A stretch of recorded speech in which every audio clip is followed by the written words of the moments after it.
Here we go. Welcome to the grease trap, you fucking piece of dog crap. Damn. Sound like a 90s band. Yeah. Because I'm one step closer to the edge, and I'm about to break. Dan, don't jump over the edge, TJ. Or was that, or were they 2000s? I can never fucking everything remember. you say to me? Fuck. I think they're 2000s, man. When did Hybrid Theory come out, or whatever the fuck? If they're in the 90s, they're on the very ass end of the 90s. Yeah, I think it was like 99 or something. Let's see. I'm going to look at their discography. Linkin Park discography. Never thought this is what I would be looking up today. Hybrid Theory. Oh, nope. Hybrid Theory came out in 2000. But did they have an album before that, though? Nope. That was pretty much, that was their debut. God damn. Bleh. They sold a lot of fucking albums. They did. 30 million fucking copies of that son of a bitch. Dude, I have no idea if I'm correct about this, but I feel like with this quarantine shit, I think TJ is going crazier than any of us. I imagine TJ going completely fucking insane. So have you guys watched the Lighthouse? No. With I know what it is, though. Robert Pattinson and Willem Dafoe.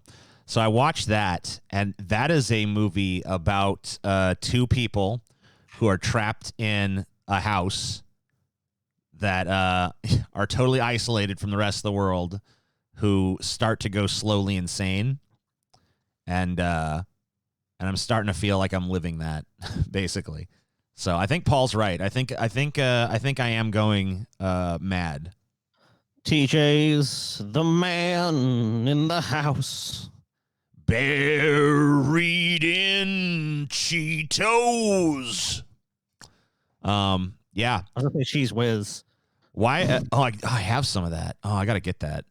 Won't you come and spread his Cheese Whiz on him? So why do you feel? What cued you in on the fact that I'm losing my mind, Paul? I actually had a dream. I thought I was hiding it well, but apparently no. Apparently you picking up on it, so I'm not. Well, now you guys are both gonna poo-poo this, but my mom is kind of like a psychic. How do I say this? Psychic. Yeah. Yeah. Yeah. She's always believed that people in our family have The Shining, basically. Yeah. A little bit of it. Yeah. And it's a multi-staged thing. It's like a dream interpretation and these feelings that come over us and shit. And I was raised, in an environment where that was a real thing. So, as an adult, even though I kind of don't believe in those things, I still, there's a part of me that's like, oh, shit. And I had a dream that you were just sitting in your office, rocking back and forth and staring at COVID-19 shit. And I was like, man, when I woke up from that dream, I was like, dude, TJ's taking this pretty hard. He's not doing well with this. I just got a feeling down deep in my bones, man. I got that old swamp feeling. Yeah. Yeah. I'm not really going to say that I've gone batshit insane, but I feel it creeping up on me. Like, I'm still sane enough to realize that I'm slowly going mad, but, I hope it's fun. I just hope I get to be the fun kind of crazy, I hope I get to, I hope I get to break some fucking doors with an axe and be like, here's TJ, That's not the fun kind of crazy. That's the fun kind of crazy that lands you in a fucking mental hospital. Right. Well, I mean, I would hope all would, but I don't know. That to me is the fun kind of crazy. But maybe that's because I was already crazy. I don't know. You need to start doing some meditation and yoga. All work and no play make TJ a dull boy. Start meditating, TJ. Start thinking positive thoughts. Yeah, maybe I should try to meditate. Maybe I can find my center. You should just, exercise more. That's not going to be a cure-all for fucking being trapped inside your house. But, probably a thing you're not doing a lot is, besides going on your back porch to smoke a fucking cigarette, you're probably not going outside as much. Like, you just need to do more shit that's varied. Like, obviously, if you stay inside 2 fucking rooms in your house and just go, oh, shit, coronavirus. Oh, shit, coronavirus. And that's going to drive anyone insane. Yeah, maybe. So I've been cooking a lot though. I mean, it's kind of I don't know. I feel like it's improving my my cooking because I have to cook literally every day now. I don't have to, I guess. I guess restaurants are still open for delivery, but I don't trust that shit. So Why not? Because I don't know who prepared it. I don't know if they're coughing on the fucking grits or whatever the fuck. So Well, But you're getting shit from a fucking store. from a store. yeah, which I then douse with Lysol and disinfect and wash fucking religiously. Are you serious, dude? So you Yeah, get like, something from the store, my you freak out when getting- you get it. Getting groceries, you know, like the process of putting away groceries is now like an hour and a half long process. Oh Of my god, DJ. like relentlessly. Dude, you know, Jesus Christ. Yeah. man. I'll tell you what, TJ. I order out. Like I have a routine now. I basically order out like twice a week. Right. And I get stuff from Instacart. Basically, you know, I don't really Lysol anything. I mean, could it get me sick? Sure, you know, but I mean, I'm pretty much doing all I can to not go out into public. You know, I just don't think that.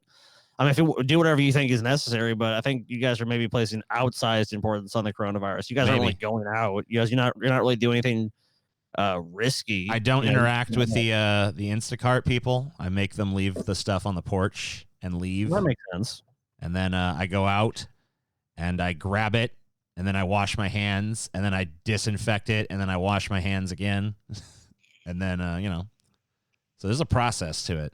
I mean, as long as you're throwing the stuff away immediately and you're not interacting with the person, like interacting with people is the gravest threat you have. Right. Like, so more potential, you know, and that's what sucks about the people doing these jobs like Instacart, you know, and delivery shit, because they're encountering all the people. So it's like, I think that we do need to have those deliveries not take place as a person handing someone something. It's like, you leave it here. Like anytime I've done it, I've just been like, leave the shit there. Like, I agree with you on that point, because I don't think you should be coming in contact with anyone else if you can, you know, help it. But I don't know if I'm necessarily going to Lysol every fucking item. Like, here's some bananas. Well, obviously you don't Lysol the bananas. You wash those in the sink. Now you Lysol them, dude. No. Lysol your bananas, TJ, before you stick it up your ass. No. I've learned my lesson on both of those fronts. Honestly, I wasn't even going that fucking route with that, but I just the first example that popped in my fucking brain. Check out this fucking piece of shit, huh? Okay, what'd she do? AOC just wrapped up her Instagram live where she ranted about how elected officials aren't doing enough, all while she was making a margarita. She was How dare she? She was a bartender before this, or before she was in Congress. Yeah, but can you believe her? She's sitting there making a margarita. What is she supposed to do? She's supposed to be fucking out there saving America or something. I don't know. Shouldn't even fucking red-blooded conservatives like this. She's drinking alcohol. Like, No. isn't that... This You know, just shows how desperate they are for a fucking gotcha against this woman, man. They'll just fucking, God damn it, she's there drinking alcohol like most Americans are at this point. I mean, alcohol sales are up 55%, so. What's this Caleb Hull? Who the fuck is Caleb Hull? I don't know. Some douchebag conservative with a check mark. Maybe these fucking check mark morons, man. Look at this. Kelb, strategy and content, love working with nonprofits, campaigns, influencers. See website for business inquiries. Here's his fucking website. Caleb Hull. Look at me. I'm looking at a stick. AOC drank a margarita. Freedom died a little bit that day. This is his work, dude. Look at this. Damn. Oh, yeah. What is he? Is he a photographer? I'm Caleb Hull, bitch. Explore more. I don't know what's fucking going on. Oh, God. He, like, jumps around, I guess, and films things. Like people doing backflips or whatever the fuck. That one that one right there is Seattle. Services. Yeah, give me a service. Yeah. Caleb, what can you do for He'll us? help with your social media. He'll do video production. He'll do branding. But he won't drink a margarita. That's too much. It's a bridge too far. He doesn't drink, man. I hate that aesthetic, dude. I hate this influencer aesthetic with the stupid, shitty, soft rock EDM. Yeah. and doing backflips off of docks in slow motion and stuff with your high quality video footage. It makes me want to fucking puke my guts out when I see somebody branding themselves like that. I just want a banana. It just makes me want to run away. run away from humanity farther than I've already done. Yeah, run away. Running to the edge of the world, Paul. Just the stupidity, the fucking constant stupidity of humanity. I'm done. I'm done with it. Done. I know. I mean, that's probably the worst thing about the coronavirus is like if people even have strong faith in humanity, like the fucking like, you know what? I see the good in the world, the optimist of the world. It's like it's kind of hard to, I mean, really maintain an optimism in the face of overwhelming ignorance and stupidity. I mean, especially surrounding, I mean, so many people in these countries with these the pandemic going on that it's like they're not taking it seriously. That's the most infuriating thing to me about all of this is like, not that it happened. I mean, like, look, we've been warned about this shit for years. Shit's bad. Shit's going to happen in the world. But it's like the fact that we didn't deal with it in a smart way. You know, we didn't start making ventilators. We didn't start taking the actions that scientists advise us, the experts advise us. We ignored all those people. People continue to ignore that advice because they want to call it a myth or they want to call it a hoax. You know, well, they want to drink fucking industrial bleach or whatever the fuck else cure all they think is going to fucking keep them safe, or just, you know what, I'll just go out in the world. It don't matter to me one fucking iota. They go gather in a fucking church and continue to spread a disease. There's a news story now that a church has been linked to 71 cases of COVID-19. You know, so I think the hardest job in all of this time is not the pessimist, it's the optimist. It's like, where do you show the silver lining for humanity? Oh, looky here. I mean, the only things I've seen is like, well, we're not polluting the environment as bad because we're all forced to be in quarantine. But yeah, I've seen like some before and after pictures of like city skylines and shit where all the smog and pollution that humanity creates is like cleared up. But even with that just shows you how destructive we are as a species. Right. And that's all. And the minute that this is abated or there's a vaccine or there's a cure or whatever it is comes out, that's all going to go right back to where it was. And well, back to poisoning the earth. So my thing is the optimist of the world, like, what is there to be optimistic about? You know, like there's not much. I mean, maybe there is. I'm not an optimist personally, but I think that's an unenviable position there and now. I don't think it's shocking to anybody that I've felt that way long before this. Like, but doesn't it kind of highlight so much of like what you already, I guess, probably knew, but interestingly enough, I'm not claiming I was some great sage or something, but I don't really feel like any fucking, positive feelings about being correct about this shit. Well, yeah, I mean, it kind of sucks to be right. It's like one of those instances where like you would hope that maybe you would be proven wrong, I guess. Right.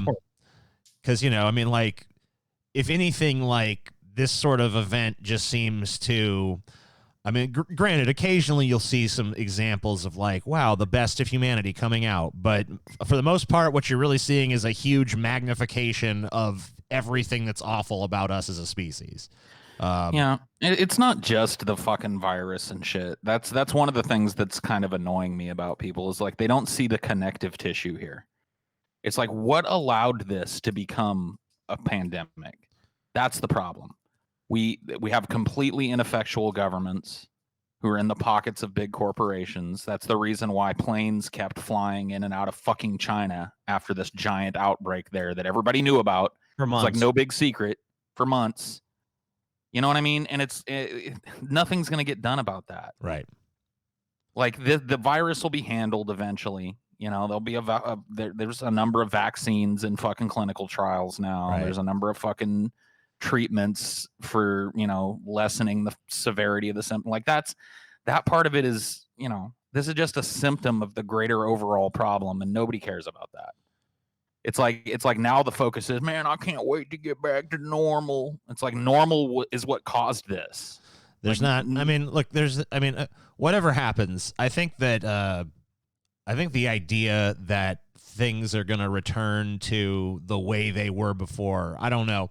I don't know what the changes will be, but I think that it's pretty unlikely that I think there's going to be like a post and pre-coronavirus kind of society, you know?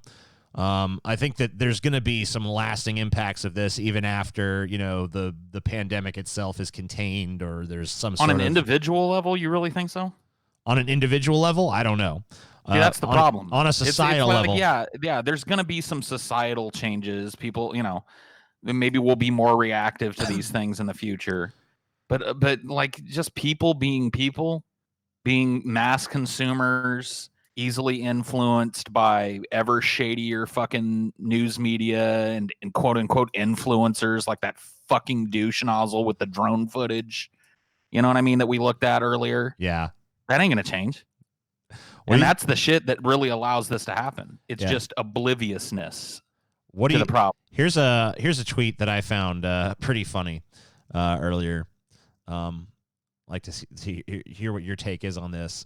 Capitalism means I get charged $125 to cancel a $200 ticket by an airline that's getting bailed out with my taxpayer money. I mean, yeah. I love shit like that, man.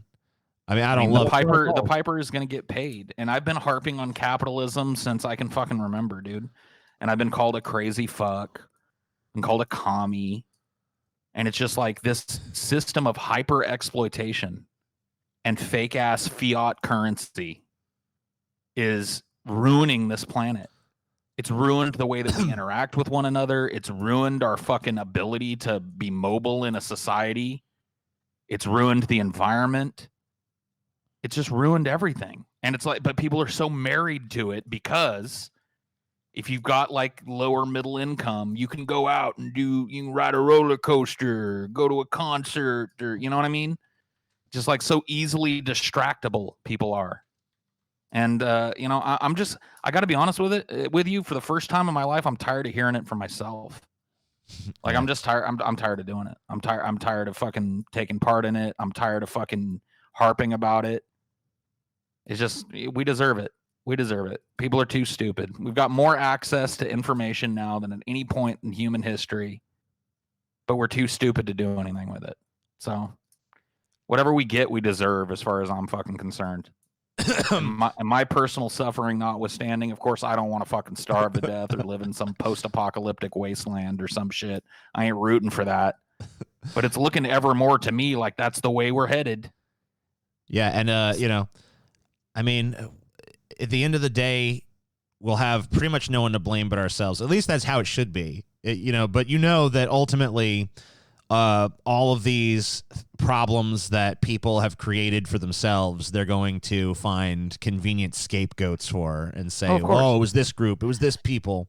Until the 11th hour. See, that's the way we work as a species.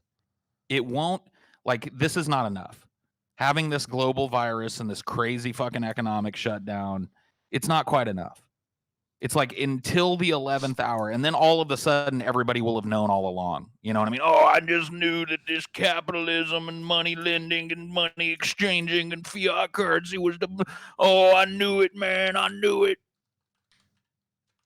Of course, when it's evident to everyone what reality is, and there's no denying it, and there's nothing to hide behind anymore because you're on the fucking edge of the cliff, you can suddenly do the right thing. But it's too late. But it's too late, yeah. At that point, I mean, at this point, it's probably fucking too late. But certainly, by the time shit fucking degrades to that level, it's too fucking late. Let's just take one example. A perfect example of that, we talk about climate change. Obviously, this shit we're pumping in the atmosphere is horrible. But just the ice sheets, they're going to melt. The leading scientists have already told us that.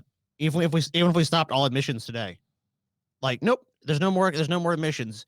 We're now in a fucking agrarian society. We eschew all this technology and all this other stuff. We're done with it. It's still going to happen. It's still going to displace millions of people. And there's just like this, like, kind of like, well, I want to go to the beach. It's spring break. Until you break that mentality, which you probably aren't going to do in this stupid ass country, and I don't know about other countries. Some other countries at least seem somewhat reactive to this issue, or proactive rather. It's not. There's nothing that's going to change. And you're right. It's going to be us standing on the edge of the cliff, and it's going to be a bunch of people going, "I was the soothsayer. I was the one proclaiming from the tallest mountain or the highest hill, and we need to do this and we need to do that." What's even told. We've already been told by scientists. We already know what the fuck we need to do. You know what's even worse than everything you guys are talking about? What? think about this. So, I think we talked at one point about how there's not a lot of big comedy movies coming out anymore. Yeah.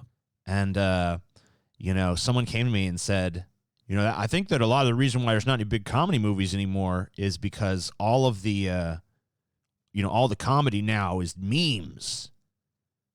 And I was like, okay, yeah, that's kind of true, I guess. And he's like, yeah, pretty soon they'll probably just someone will just come out with a meme movie. And I would be shocked if there aren't and two then or three already in pre-development. And then I thought to myself, well, they fucking made an emoji movie, so yeah, there probably will be a fucking meme movie. So there's just another thing. Climate change, that's pretty bad. Humanity's starving it, starving itself to death. That's pretty bad. Destroying our planet, destroying ourselves, that's all really bad. But I think it pales in comparison to the inevitable fucking meme movie, which every meme in the movie is going to be like some fucking dusty old meme from fucking 2009 and shit. So, I mean, it doesn't raise it in my esteem if it has modern memes in it. I know. Like the memes are not like I every once in a while I'll run across one that's like, all right. Oh, I get that. Oh, dude! Then the movie they're gonna have Bad News Brian. They're gonna have like Scumbag Steve. It's gonna be it's gonna be terrible. Oh no! No, the space. Like one of the reasons, in my estimation, that comedy movies don't happen anymore is that comedy has been slowly but surely committed out of existence. It's like you can't offend this group of people. You can't say this. You can't make light of this because people suffer from it. You know what I mean? And it's gotten to the point now where it's like, how do you even be funny? Like, I don't think this is a pinnacle of comedy, but how do you make the 40-year-old virgin in this social climate? You know what I mean? Like, that's a funny movie, but it's also a movie that, quote unquote, reinforces male stereotypes and objectifies women to a certain extent. And it's like, well, can't do that no more. So how do you even be funny in a world where literally every joke offends somebody? You guys just got to make sure every joke is at the expense of white cis heterosexual men. But then that just becomes no one else can be made fun of. So. The earliest forms of theater were, you had the two faces. You had comedy and you had tragedy. And it's like we're fine with tragedy, but where the fuck is the comedy gone? Like those were two things that they kind of supported one another. There's different aspects of humanity we could look at and examine, and comedy was this really great way to do that. And there was this kind of like plethora of them in the early 2000s, and there's a lot of memorable ones, but now it's like everyone involved in them has disavowed them. Oh, I can't believe we made that. And if we're not able to laugh at ourselves and examine ourselves in ways that might make some social groups uncomfortable, then we've really hit a scary point to me that it's like we're no longer introspective. We're now just looking for enemies all around us. And that's how it feels like our society is. Like, you go to social media, it's like some football player, this former coach, Rex Ryan, called this player, he thinks he's overpaid a turd. And there's this big write-up I was reading on Yahoo about, like, how could they say this is one of the nicest guys? And it's like, he calls him a fucking turd. You know what I mean? It's like it's increasingly like you can't insult anybody. You got to be nice to everybody. You got to do this. You got to do that. You always have to be positive. And it's like not this real positivity, this fake positivity. And it's like, come on, guys. Like, we can't even fucking make jokes anymore. We can't say we think someone sucks because now we're too mean. Everybody takes themselves too seriously now. Like part of being a successful comedy is the ability of the audience to see themselves in what's being made fun of and laugh at themselves a little bit. Everybody's too important now for that. Every little thought we have is so important that it has to be enshrined on our social media. How dare you! How dare you! And it's gotten to the point where we can't even laugh at ourselves, and we're not allowed to laugh at others because that's taking delight in somebody else's misfortune, or that's making light of a serious social issue. So, which everything is a serious social issue at this point. So, of course, yeah. I mean, like, but that's all the more reasons why the meme movie is going to happen. Because I mean, like, that's the kind of shit that you're allowed. The kind of jokes you're allowed to tell is like cold pockets. That's the kind of fucking bullshit humor that's like allowed now. Is like Not even that one, because you committed suicide in Cold Pockets. Well, I'm talking about the meme that it was fucking based on, basically. Right. You know, the look here's the I'll fucking put it up again. This is someone tweeting it. I think a lot about the rise of absurdist humor is linked to the fact that it's not at anyone's expense. No old comedian who hates PC culture has ever made anything as funny as that Cold Pockets meme. Cold Pockets. Commit this person to a mental hospital immediately. Cold Pockets.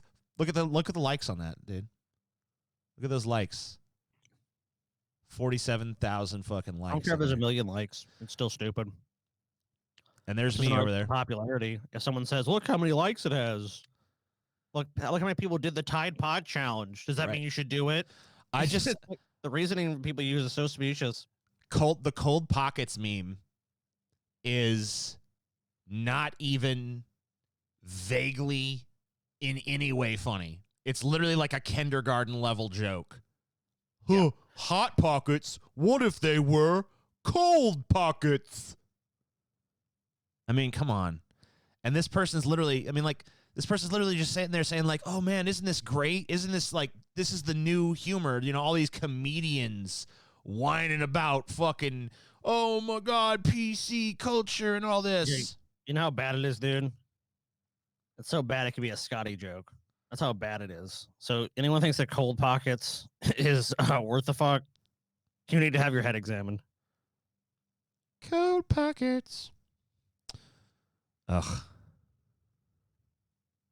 Yeah, I just want to move into the woods, away from people completely, and live off the land like my forefathers did, dude. Paul, I can't imagine you working a field. To be live off the land, dude. Yeah. I think Paul will be fine as long as he can live in the woods, but he's still gonna have his Cheetos airlifted to him. I think that airdropped in. Maybe I'm wrong. Maybe you could prove me wrong, but I think that ship has sailed. I don't know. That's what you think, TJ. Yeah, like I said, maybe I'm wrong. That's what you think. I could very well be mistaken. By the way, here's something funny. Guess who we saw? Me and Taylor saw on Snapchat gathering berries. Stevie. Yeah, Stevie's been gathering berries. Oh, fish and berries, dude. Did he catch any fish? About that is the property they live on. There's no I've seen there's a small creek nearby. The fish are like minnows. I mean, that's not going to work. The berries, they're mayhaw trees. They're like native Louisiana species, and they might exist in other states too. But the berries only come in the spring, so it's like the fuck gonna do in the winter. And they don't have enough berries where it's like you're gonna. And another thing is those berries usually people have to fucking heavily process them to make them. I mean, you could do it to some degree, make some jams and shit. But you can live off jam. You know, like I can. I will make preserves from the mayhole berry. I will preserve myself with preserves. The thing I never understood was that their property actually has deer and rabbits and other small game on it. It's like, wouldn't you go for that? Nope, fish and berries, bro. No, fish and berries. Has there been any progress on the buttfuck hut, or no? Oh no, man! With all this stuff that's going on, the buttfuck hut is still the Love Shack is a little old place that don't exist yet. Oh, dude, Stevie got totally boned too because his fucking PC died right before all this like lockdown shit. Oh, really? That's crazy. Yeah, his PC fucking went kaput. Oh man, fuck. Actually, you know what? You could probably call Stevie. Yeah, I could. That could be trapped because I think you have Bluetooth. I can call him on the next one because this one's almost over. Yeah, this one's almost over. We can give him a fucking buzz. I'll see about it. Talk about his preparations for the apocalypse. I can find out how Stevie is handling the pressure. Under pressure. Yeah. What the fuck? Hold on. Monkeys and apes chain smoking cigarettes as coronavirus panic grips planet. They're fucking stressed. This is the Daily Star. I don't care. This is basically the weekly world news. There's at least one monkey smoking here. Yeah, I mean, monkeys will smoke. Like if you teach them to smoke, they'll smoke. Hell But yeah. like this idea that they've taken to chain smoking cigarettes, somebody has to give them the cigarettes. Precisely. Get out of here, Daily Star bullshit. Come on. They can't go to the store and get cigarettes. Oh my so god, this monkey somebody's- is fucking awesome. You've never seen a monkey smoking? I have before, but I haven't in a while, and I like the fact that apparently all monkeys are now chain smoking. Yeah. That's exactly what's happening. They're all chain smoking. It says right here in the headline. You gonna fucking contradict the Daily Star? Oh no, not me. Not I, McFly. Not me. We never lost control. Damn. A depressing episode of the Grease Trap, if there ever was one. No, How you feel uplifted? I was uplifted, but it's over. Goodbye. Well, I guess we took away different things, TJ.